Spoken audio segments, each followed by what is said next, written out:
Ընկերոջը սիրտն էլ ես վարդի նման բացվել է։ Խորսնիքն է։ Խոցը ես պետք է սարքեմ, արիկ։ Խորսիկին հարցրի։ Օնդ ինչա։ Ասես Լիաննա։ Ասի ջան։ Օնդ Լիաննա, ընկերս թող քեզնով հիանա։ Կոտուն մտնի սիրտդ Լիանա։ Բաչե, ես պատմության նման։ Այտենց էլի մի հատ տղա ամուսնության առաջարկություն անում իր սիրած աղջկան, այդ աղջիկը ասում է, խա, ամուսնանում են, առաջի օրը երջանիկ ապրում են, երկրորդ օրը երջանիկ ապրում են, երրորդ օրը այս աղջիկը արդեն ջղայնանում։ Ասում է, հա, ես որ իմանայի դու սենց աղքատ ես, ես քեզի չէի ասի, հա։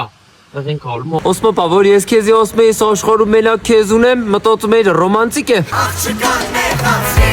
Գոյություն ունի կյանքի լիություն, ընտանիքի լիություն, սեղանի լիություն, խավը, կարը, խոզը, հորթը, որն է հաջորդը։ Դու գիտում ես մորցերը, այսօրվա կորտոլը ուրիշ չափերի է։ Հստուց խո ամեն օր չես ուտի։ Ես մենակ ընկերների խարստիկներին։ Բայց ասա որ ամեն ազգի մեջ է, մի հատ լավ խորովոցանող կա, մի հատ էլ լավ գլուխ գովացող։ Գլուխ գովան ասի բան իշա։ Այդ գլուխ գովացողը մի օր բան է պատմում, ասում է, հա, խող օվկիանոսը գիտում ես։ Ասում է, խա, ասում է, ես եմ անդարտացրել։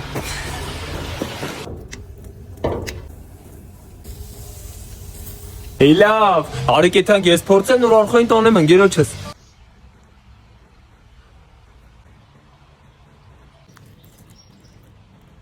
Դե ուզում ես ընտանիքդ հիանա, էլի արի Լիաննա,